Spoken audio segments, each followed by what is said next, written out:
महानुभाव, आप सभी का अभिवादन करता हूँ। मैंने एक कतरे में सैलाब की चिघाड़ सुनी। मैंने एक कतरे में सैलाब की चिघाड़ सुनी। मैंने गुंजों के दहन में भी जुबा देखी है। मैंने एक कतरे में सैलाब की चिघाड़ सुनी। मैंने एक कतरे में सैलाब की चिघाड़ सुनी। मैंने गुंजों के दहन में भी जुबा देखी है। वो तड़प जिसका सितारों ने किया था दावा, नन्हे से फूल के रेशों में रवां देखी। ज्योति कानपुरी का जो साहित्य, ज्योति कानपुरी की जो अल्हड़ता है, जो मस्ती है, जो उसका द्वंद है, जो उसका संघर्ष है, उसको मैंने निकट से जाना है, पहचाना है, क्योंकि उसने जितने दिन इंदौर में रहा, उसमें इंदौर के 24 घंटों में से 4 घंटे 5 घंटे मेरे लिए नियुक्त ही थे।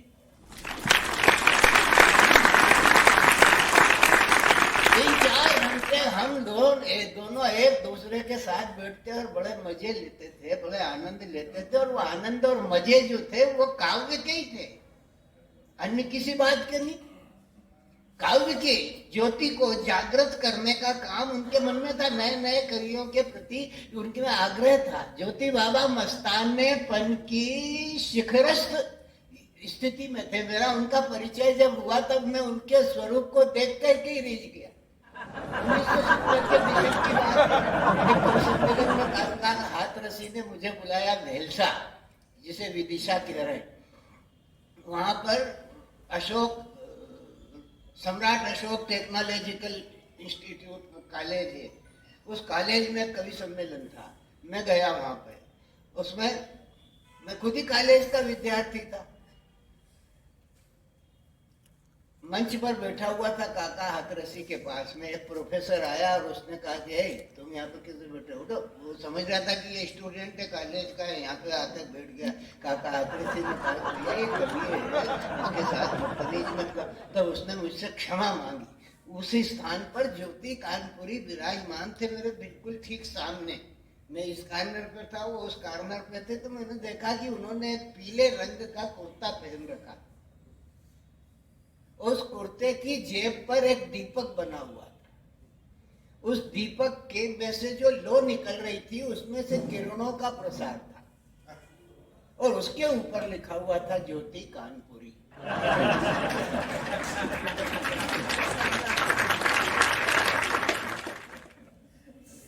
तो मैंने यार, काम तो सूरज नारायण का है और नाम ज्योति।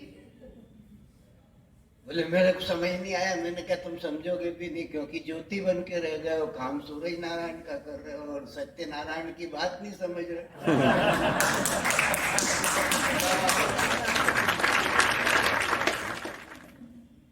बोले बात तो तुम्हारी ठीक है, पर ये जो तुमने जो बात कही, इसका अर्थ क्या है? मैंने कहा अर्थ तो तुम निकाल लो, वही निकलेगा। बाकी तुम जैसा अल्लाह कवि मैंने नहीं देखा जो अपने कमीज पर ही अपना नाम छाप करके अपना विज्ञापन खुद कर ले। अभी तुम बच्चे हो। मैंने कहा हाँ यार, तुम सच्चे हो। दोस्ती हो गई, याराना हो गया। काल की गति उन्हें इंदौर ले आई। उनका ट्रांसफर हो गया, इंदौर आ गए। इंदौर में उनका कौन? मेरे सिवा। या तो वो डिपार्टमेंट कोऑपरेटिव। तो मैं उनसे कहता था कि अब तुम हंसों में तो अब आए हो। कवियों के बीच में जब आते थे तब मैं उनसे कहता था कि हंसों में आ गए ज्योति कानपुरी तुम। बोले हाँ। मैंने कोऑपरेटिव जो है, कोऑपरेटिव, वो कोऑपरेटिव नहीं है, कोऑपरेटिव उनसे निकला। लेकिन कौवे की सबसे बड़ी विशेषता ये है ज्योति भैया कि वो गरुड़ को समझाता है। कौवे की सबसे बड़ी विशेषता क्या है? कि वो गरुड़ को समझाता है। और गरुड़ को राम कथा सुनाने का काम कौवे ने किया, काकभूषण जी ने। तो मैंने तुम्हारे बीच में जो बैठा हुआ जो भाव है वो अपने आप को प्रदर्शित करेगा। ये लोग जो कहते हैं ना, ये कौन सा वो मंच, क्रांतिकारी विचार मंच, उसकी स्थापना में मैं हूँ। उसकी स्थापना सूरज प्रसाद शुक्ला और मेरे माध्यम से की गई, गणेश जी के यहाँ बैठ करके। उसके बाद में सब लोग आए। सूरज प्रसाद शुक्ल जो थे वो बहुत अच्छे गीतकार थे। मरघट से आवाज किसी ने दी जब मुझे भुलाने को, कहा हृदय ने अभी तो 2 ही पल बीते हैं आने। इस तरीके के वैराग्य गीतों को लिखने की जो परंपरा वहां पर प्रारंभ होती थी, सूरज भैया के पास में जो कविता का जो कमाल था, वो कमाल ज्योति कानपुरी के पास आया। ये जो बीच अभी ये जो सुभाष जी का जो चौराया है, अब तो सुभाष जी को एक तरफ स्कूल की तरफ साइड कर दिया गया है, वो बीच में विराजमान थे। चौराहे के बिल्कुल मध्य में उनका स्टेचू लगा हुआ था। उस स्टेचू के यहाँ पर जो सामने का स्थान था, वहां पर मैं, ज्योति कानपुरी और सूरज भैया बैठा करते थे। और भी 2-4 कवि आ जाते थे उस जमाने के, मंजुल साहब है, महबूब साहब जो थे वो खाने पीने के शौकीन थे। वो आते ही कहते थे कि आते भैया सूरज भैया कोई कचौड़ी मकोड़ी हो जाए। कचौड़ी को मकोड़ी कहते हैं।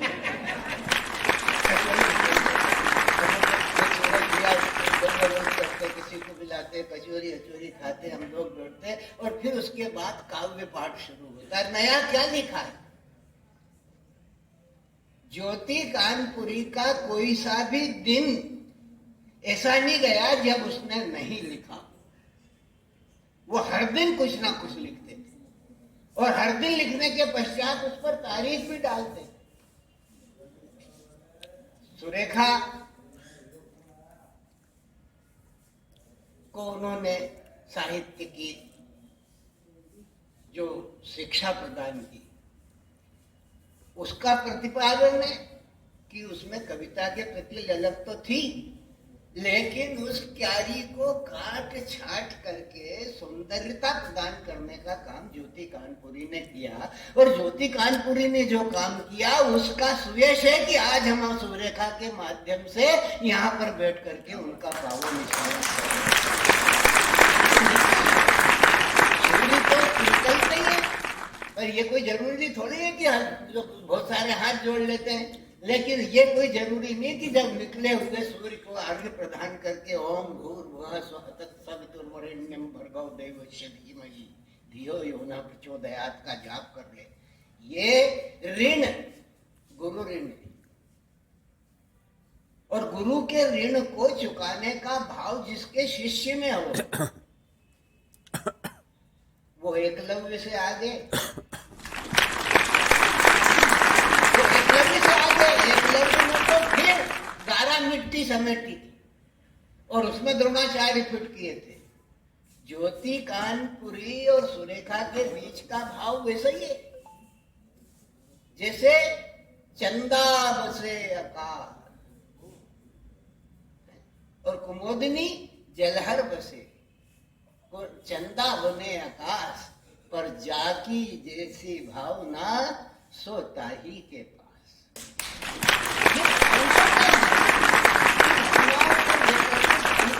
की प्रक्रिया प्रारंभ होती है। सूरदास को अपना गुरु मानने वाली मीरा राजपूत कुल की, सिसोदिया कुल की पट्ट महिषी, चित्तौड़ की महारानी, और उसका गुरु कौन? चर्मकार रैदास। कविता के साहित्य के ने इस भेद को भी मिटाया है, छुआछूत के, और राजवंश से मिटाया है। छुआछूत के उस भेद को मिटाने का काम जो मीरा ने किया था, वो का वही काम ज्योति कानपुरी ने भी किया। हमारे कवि थे कुम्हार खाड़ी में, भदौरिया क्या नाम था उनका? कृपारामाचार्य। मजदूर कवि था, बॉयलर पर कोयला झोंकता था। लोहे से लोहा लेने वाले लोग तो बहुत देखे, लेकिन अग्नि से लोहा लेकर के अपनी जीविका चला करके कविता का उत्पादन करने वाले जो लोग होते हैं वो निकले अग्नि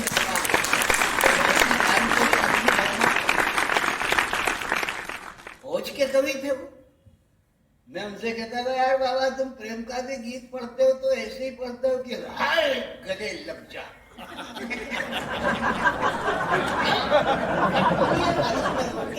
मुझे लगता था कि यार बाबा तुम मोहब्बत का भी गीत पढ़ रहे हो तो उसको भी वीर रस में पढ़ रहे हो, लेकिन वीर रस और प्रेम को स्थापित करने का काम वीर रस के कवि नहीं किया। वीर रस का सबसे ओजवान कवि मानता है साहित्य किसको? भूषण है। लेकिन जब भूषण जब रसिक हो जाता है तब वो ओज वीर रस और श्रृंगार दोनों को एक ही घाट पर पानी पिला देता है। ये कवि की महारत है। वो कहता है भूषण कि मेचक कवच साज, बाहन बयारी बाज, गाढ़े घन गाज रहे दीरख बदन के। भूषण भनत शमशेर सोई दामिनी है, हेतु नर कामिनी के मान के कदन के। हेतु नर कामिनी के मान के कदन कर के, अरे ना करूं निरादर, पियासो मिलू सादर, ये आए वीर बादल बहादुर मदन।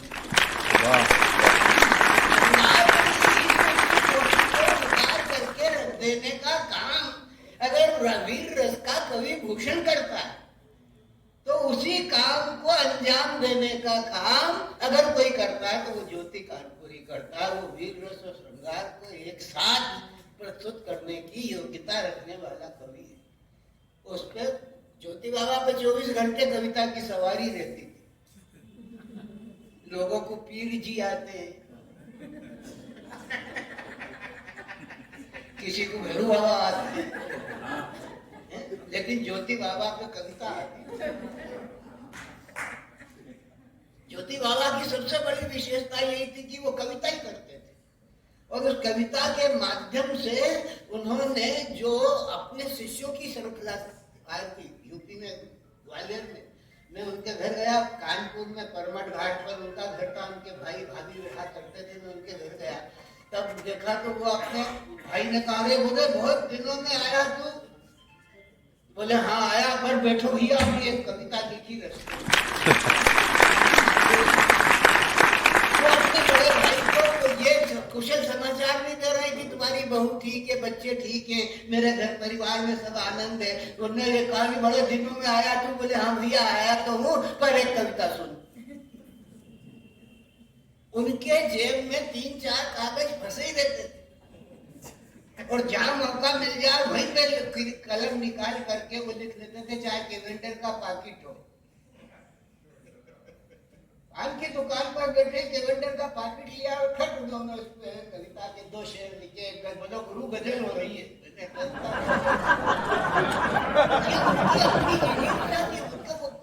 काम काज तो क्या था, कोऑपरेटिव में थे, सहकारिता विभाग में थे।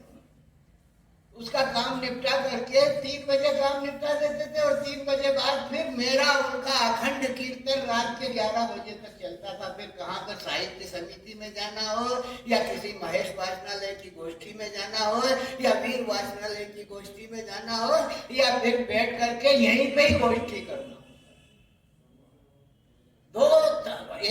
20 दिन ऐसा नहीं जाता था जब उनकी कविताएं सुनने को ये ललायित नहीं होते थे। क्यों बाबा आज तुमने कागज नहीं निकाला? बोले निकालूं क्या? तो मैंने आते ही तुम जुट गए इधर उधर की बातों में, लेकिन आज तुमने ये नहीं कहा कि आज ये लिख के लाया। वो प्रतिदिन कुछ ना कुछ नया सृजन करते थे, और उनके लिए तो मैं इतना ही कह सकता हूँ कि क्या यार कैसा आदमी होगा। मेरे हमदर्द, मेरे दोस्त, तुझे क्या मालूम जिंदगी मौत की मानिंद गुजारी मैंने। एक बिगड़ी हुई सूरत के सिवा कुछ भी न था, जब भी हालात की तशरीह उतारी। वाह। उस हालात की तशरीह को उतारने में कुछ दाव मिल जाते थे। कभी कभी उनका उनकी एक कविता के बारे में हम लोग ज्यादा ही उनसे छेड़खानी करते थे। हरा भरा ये देश किसकी छाया में भगवान कितना रहते हैं शैतान, बताओ देश का क्या कल्याण करे, देश का क्या उत्थान करे। मैंने मरने दे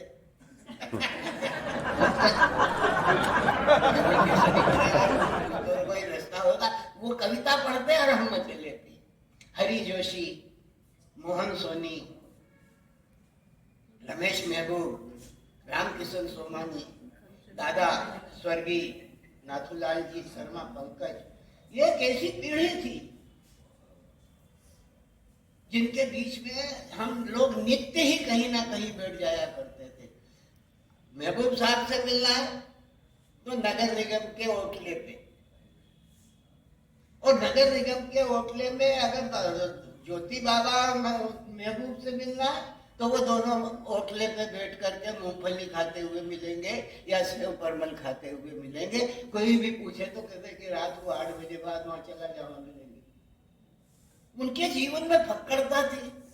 उनके यहाँ तक कई बार उनके बच्चे ढूंढते हुए मेरे घर आ जाते थे कि सवेरे से पापा निकले, अभी तो पता नहीं है, टेलीफोन लगा रहा है, पता ही नहीं लग रहा है, और चाचा आपके यहाँ होंगे, और वो वहीं मिल जाते। भले कोई मैं मरा जा रहा हूँ कि भागा जा रहा हूँ, तुम यहाँ तक ढूंढते आ गए, वो टर्रा जाते। ज्योति थे, प्रकाश थे। रामचरितमानस के प्रति जो उनका लगाव था वो अपने आप में अभिनव था। यारों के यार थे वो, दीन दुखियों की सेवा करने के लिए सदैव तत्पर रहते थे। अपना काम छोड़ दे दूसरे के काम में लग जाते थे, वो ये उनकी विशेषता थी। भदौरिया रामचंद्र जी, ये इनके साथ, इनका तो बहुत बाद में साथ हुआ है, लेकिन जब वो यहाँ पर आए तब उन्होंने अपनी साहित्यिक प्रतिभा का परिचय दिया, और जब साहित्यिक परिचय दिया तब हमने उन्हें कवि सम्मेलन के मंचों पर प्रतिष्ठित किया। और कवि सम्मेलन के मंचों पर प्रतिष्ठित किया तो उनकी योग्यता ने इस तरीके से अपने आप को फिट किया कि लोग उनसे कवि सम्मेलनों का संचालन करवाने लगे, कवि सम्मेलन आयोजित करवाने लगे। कविता के प्रति, साहित्य के प्रति अनुराग और समर्पण अगर कोई देखने को मिलता है, उनके घर परिवार की बात तो करवाने, तो सारे के सारे ऐंठे ही रहते थे कविता से। उनका पूरा परिवार जो है वो वैसा, तो उनका बस चले तो निचोड़ के सुखा दे।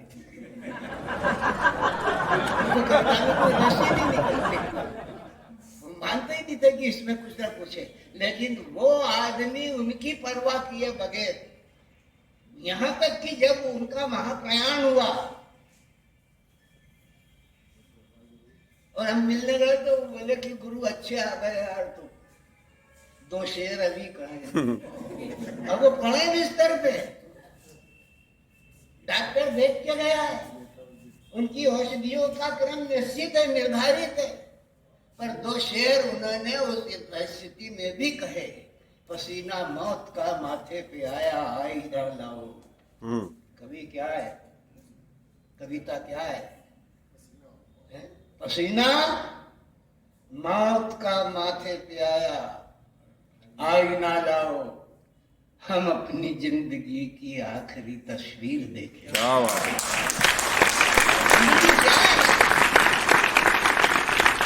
जिंदा दिली का नाम, और उस जिंदा दिली को लेकर के चलने वाला कवि अगर कोई था तो वो ज्योति कानपुरी था। उसे घर के, परिवार की किसी बात की चिंता नहीं रहती थी। चिंता रहती थी तो इस बात की, वो एक कवि था बैरागी, जगदीश बैरागी, बहुत अच्छा गीतकार था।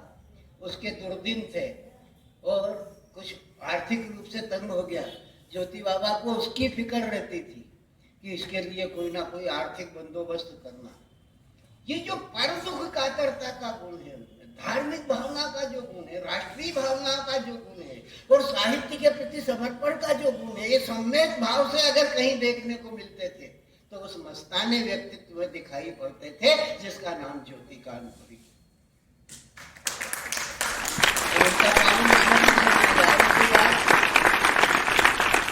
पीछे ढूंढते ढूंढते आ जाते थे कि सवेरे से निकले अभी तक कोई खबर ही नहीं है, टिफिन भी नहीं ले गए, खाने की उनको चिंता नहीं रहती। कविता के इतने दीवाने थे। एक बार फंस गए मेरे साथ वो। ये नर्मदा के किनारे एक गांव है, सनावत के उस पार। चारों तरफ पूर्ण नर्मदा 22 फीट पुल से ऊंची बह रही है, और हम लोगों का कवि सम्मेलन वहां पर हुआ भीकलना। और वो कवि सम्मेलन करने के बाद हमने कहा कि अब कैसे करें, तो नर्मदा तो पार ही नहीं कर सकते। वो एक नावड़ा बोला कि मेरे को अगर आप 200 रुपए दोगे तो मैं नर्मदा पार करा दूंगा, लेकिन एक शर्त मेरी ये है कि बैठने वाले जरा सा भी कांपेंगे नहीं, डरेंगे नहीं, क्योंकि नर्मदा तो हरा रही है और खलघाट के पुल से 21 फीट ऊंची बह रही है। अब हमें तो कवि सम्मेलन पढ़ना था हुकुमचंद मिल में, अब कवि सम्मेलन कैसे छोड़ दे। मैंने क्या बाबा, बोले हाँ भैया यार बड़ी हालत खराब है और ये मैया तो अब करना क्या है। मैंने कहा या तो मैया के हो जाओ या गवैया के हो जाओ,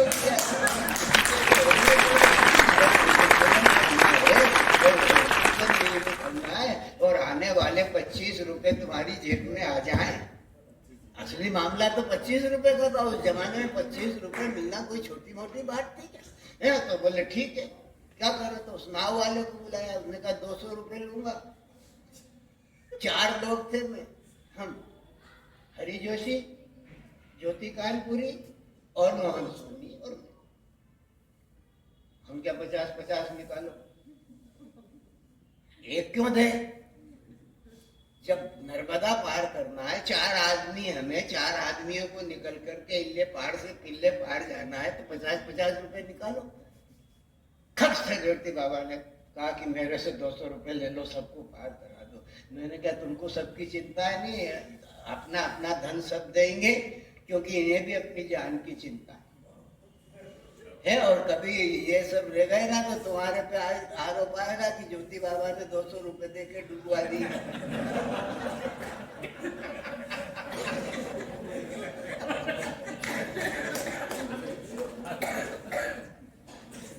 तो बोले यार गुरु, तुम कहीं ना कहीं संशोधन प्रस्ताव ही करते रहते हो। फिर संशोधन प्रस्ताव क्या कर रहे, तेरे क्या जरूरत पड़ी जो 200 रुपए दे दिया है सबके?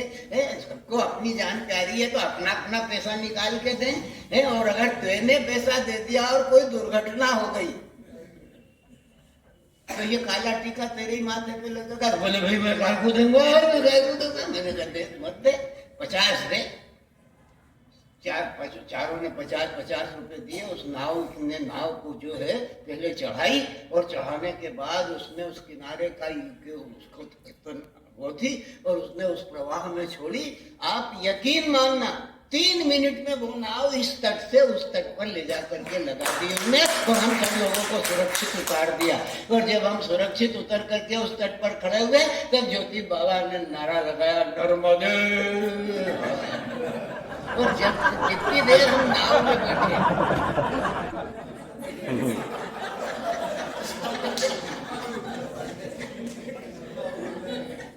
अब बता ही नहीं सकते, वो आप समझ रहे, क्योंकि इस वक्त आप ही नाव में बैठे हुए। तो वो नाव का बैठना, उस नाव का चलना, जिंदगी के प्रति मोह का परित्याग करके काव्य की आराधना करने का संकल्प और अपने द्वारा दिए हुए वादे के निर्वहन की कामना लेकर के चलने वाला अगर कोई व्यक्ति हो सकता है तो उसका नाम सुरेश चंद्र दुबे ज्योति कानपुरी ही हो सकता है। तो अपनी भावनाओं को कभी भी इधर उधर भटकने देना नहीं चाहता। जिंदगी का मस्तानापन, अल्हड़पन, घर के प्रति उदासीनता का भाव, उदासीनता के भाव, उत्तरदायित्व निभाना दूसरों के प्रति, कई कवियों को आर्थिक रूप से मदद करना, उसे कपड़ों से लगा करके कंबल तक प्रदान करने का काम सुरेश चंद्र ज्योति कानपुरी के द्वारा किया गया है। उनके मन की जो उदारता थी, जो करुणा थी, जो कवि के संपूर्ण व्यक्तित्व को अभिव्यक्त करने वाली करुणा थी, अवेदना थी। वो यारों के यार थे। उनका एक ही यार था, वो मैं। उसके बाद तो जितने भी मिले वो सब शागिर्द ही हुए उनके हैं। ये भदौरिया से कहता ही था मैं कि क्या हाल है बाबा के, उनके मेरी मजाक के संबंध थे जो उनको कई तरीके से हम छेड़खानी करते थे। और सबसे ज्यादा तो आनंद तब आता था जब हम कवि सम्मेलन करके लौटते थे। तो कवि सम्मेलन करके लौटते तो उस समय टैक्सी लेके जाते थे, मोटरों में कब तक धक्के खाएं, तो टैक्सी लेके जाते थे तो सब देख लो कितनी दूरी है, कितना खर्चा मांग रहा है, टैक्सी वाले ने कितने पैसे मांगे हैं, अपन 4 आदमी हैं, इससे पार्टी करो। सोल्जर पेमेंट करके उन आयोजनों को करते थे। लेकिन कभी भी ज्योति बाबा ने किसी भी आयोजन में अपने आप की उदारता का हनन नहीं होने दिया। और ये कब मालूम पड़ा कि हम दादा कि वो दादा है? हम दादा है कि वो दादा है, ये कब मालूम पड़ा? वो मालूम पड़ा, वो बोले हम तुमसे बड़े हैं। हमने क्या, दही बड़ा भी बड़ा होता है, मक्खन बड़ा भी बड़ा होता है, और आप हमसे बड़े हो तो हमको कोई आपत्ति नहीं है, लेकिन आप अपनी जन्म तारीख बताओ। बोले कह दिया ना तेरे से कि हम बड़े हैं। हमने कहा ठीक है, मान लिया ना तेरी बात को कि तू बड़ा है। एक दिन जो वो निकला तो मैं बड़ा निकला।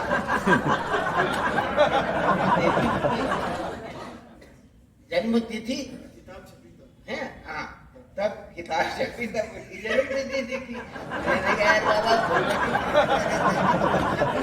बड़े बड़े तो हम ही है। बोले अच्छा तू होगा बड़ा, अब किसी से कहना मत कि तू बड़ा है।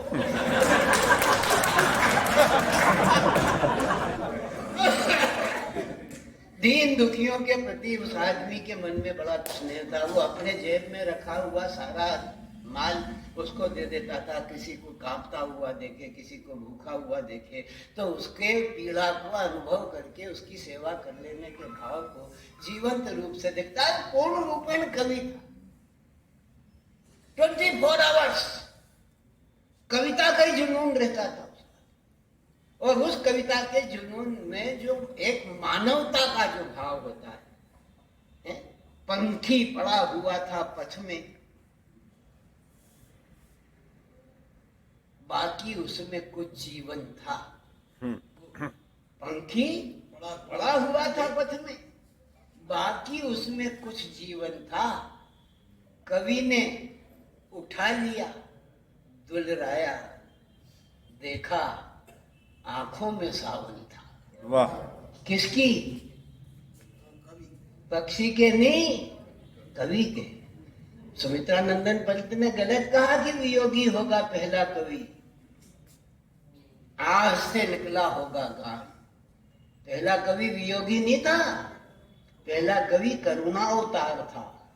एक पक्षी पर होती हुई हिंसा को सहन नहीं कर पाने के कारण कविता ने अपने इस धरती पर जन्म लिया और तब उसने उस निषाद की अवहेलना। तो करुणा कविता का मूल, और उस करुणा के भाव से पंडित ज्योति कानपुरी पूर्ण रूपेण सिंचित। वो करुणा का भाव उनकी कविता में था, लेकिन वो वीर रस के माध्यम से तमाम विसंगतियों का उन्मूलन करके संस्कृति की स्थापना का भाव रखते थे। उनकी वो जो इनका ये जो ज्योति कलश है, इससे उस पुस्तक से उनकी भावनाओं का इजहार होता है कि वह वस्तुतः चाहते क्या थे। वो कविता उनकी बहुत प्रसिद्ध, हरा भरा ये देश किसकी छाया में भगवान यहाँ पर रहते हैं, शैतान देश का क्या कल्याण करे, देश का क्या उत्थान करे। इन कविताओं के माध्यम से उन्होंने वो परशुराम पर उनकी कोई पंक्ति है, वो परशुराम जी, परशुराम का देश सदा, हाँ, ये परशुराम का देश सदा जीता है, इनका फरसा अरियों का खूं पीता है। तो वो जो जीवन को जीना, ब्राह्मणत्व को जीना, कवित्व को जीना, अपने अधिकारित्व को जीना, अपने अधिकारी होने के दायित्व का निर्वहन करना, ये सारी की सारी बातें ज्योति बाबा अपने जीवन में कर्तव्यनिष्ठ होकर के निभाते थे।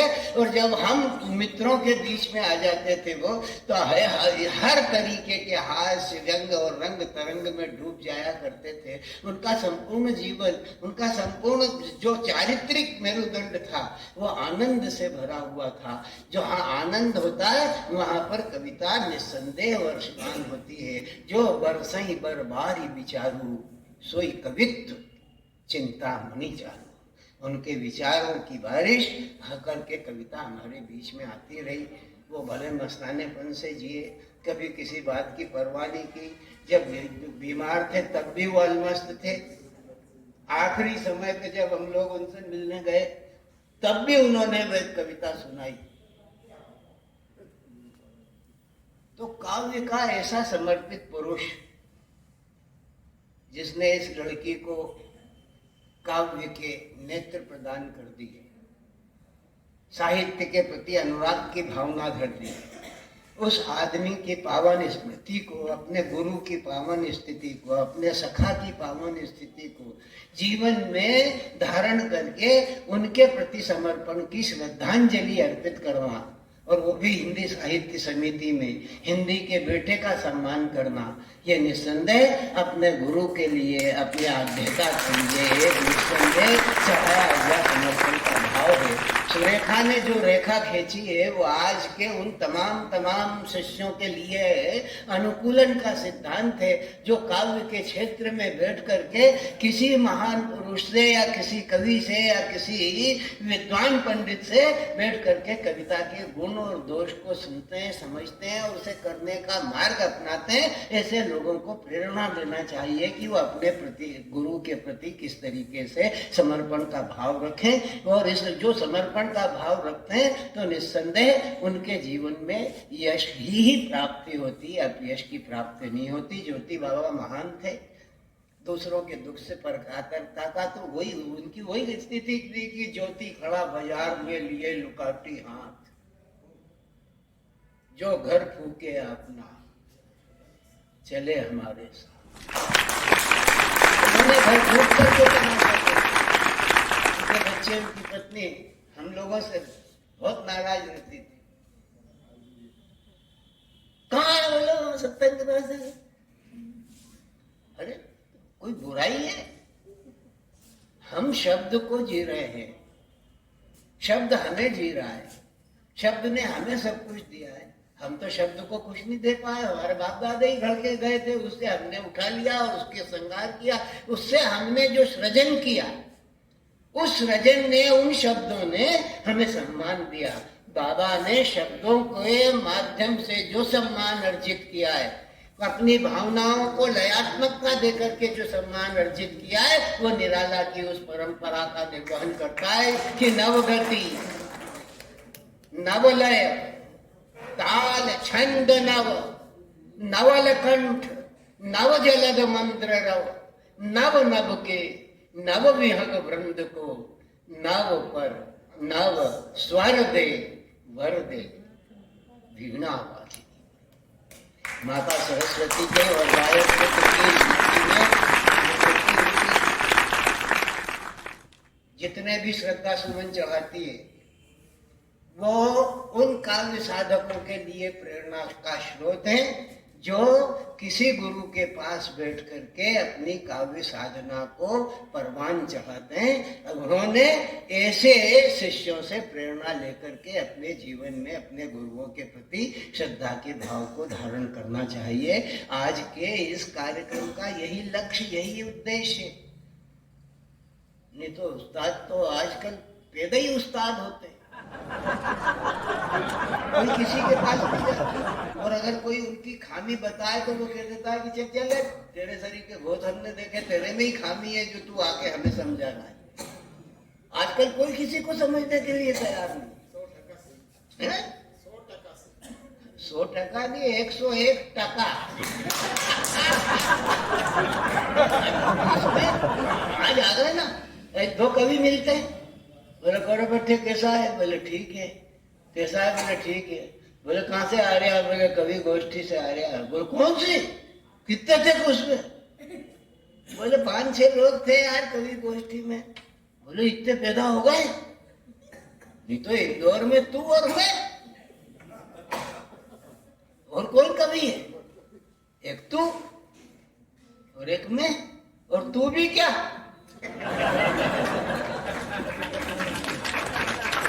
ये कवियों की परंपरा है कि वो अपने से आगे किसी को मानता नहीं, लेकिन जो मानता है वो इस बात को जानता है कि माता सरस्वती जिस पर प्रसन्न होती है वही उसे वरदान प्रदान करती है, वही उसे छंद की शिक्षा देती है। और छंद की शिक्षा प्राप्त करने के लिए नवोदित साहित्यकार को अगर कुछ करना है तो उसे रामचरितमानस का पाठ करना आवश्यक होता है। और रामचरितमानस का पाठ करने वाला जो कवि है, साहित्यकार है, जो मनीषी है, वो छंदों की सारी प्रक्रिया को, उसके अंतर्गत समाये हुए भाव को, अभिव्यक्ति के कला को समझ पाने की समझ उसको प्राप्त हो जाती है। ये बाबा तुलसीदास का वरदान है। तो सुरेश चंद्र द्विवेदी दुबे और ज्योति कानपुरी रामचरितमानस के अध्येता थे और उन्होंने रामचरितमानस और कवितावली और उसके माध्यम से अपने आप को जो सजाया संवारा, वो तुलसी का वरदान था। वो तुलसी दल हमें दे गए, जो हमें तुलसी दल मिला था, आज उनकी पावन स्मृति में हम आपको समर्पित करते हैं और ये कामना करते हैं कि उन्होंने जो सुंदर भविष्य दिया, उन्होंने जो साहित्य की सेवा की, ठीक उसी प्रकार की पीढ़ी इस समाज को प्राप्त होती रहे। तब हम ज्योति बाबा का पावन स्मरण कर पाने में धन्य हो जाएंगे, कामयाब हो जाएंगे। बहुत बहुत धन्यवाद। जय हो।